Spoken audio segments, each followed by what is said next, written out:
Memento tells the story of Leonard, a man in search of the person who he thinks killed his wife. And when this event took place, he also got hit in the head, and because of that he became unable to create new memories. His last memory is the accident. Anything from that he's not able to remember. The movie begins at the end of the story, and it goes backward in chunks of 5 minutes or so. So we start watching him killing Teddy, the guy Leonard believes is the killer of his wife. And in the end of the movie and beginning of the story, we discover that Teddy is actually a crooked cop who manipulated Leonard to kill another John G for money. Since Leonard has this condition, he can be easily manipulated. After that, Leonard gets so mad that he decides to manipulate himself to think that Teddy is the real John G, the person who caused him to lose his memory. And that is possible because Teddy's real name is also John G. He does that by writing "Don't believe in his lies" in his photo and tattooing his license plate on his own body. This is where the movie ends and the story actually begins. We also discover that Teddy was the cop assigned to Leonard's case, and the real John G has already been found, and they killed him. And the most shocking discovery is that his wife survived the accident. I think a lot of people understood the movie till this point. The next puzzle gets a bit harder. The black and white scenes are the beginning of the story, and they're in the correct order. So you have the black and white scene in chronological order, alternating with the colored scenes that are backwards. The first thing you should understand is the reason why the movie is backward. Nolan does that so we, as the audience,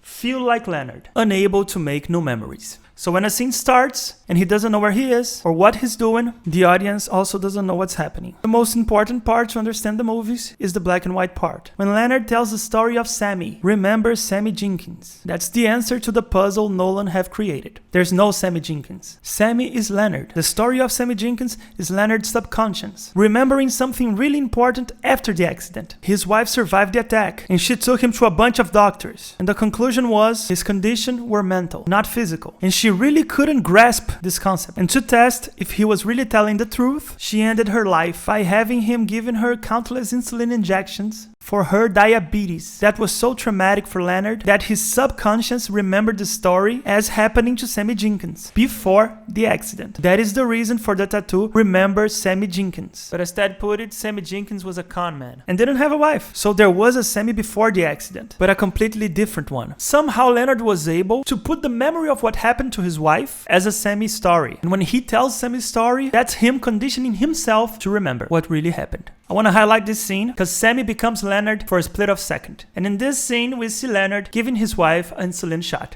That's the video. If you liked it, give it a like. Goodbye.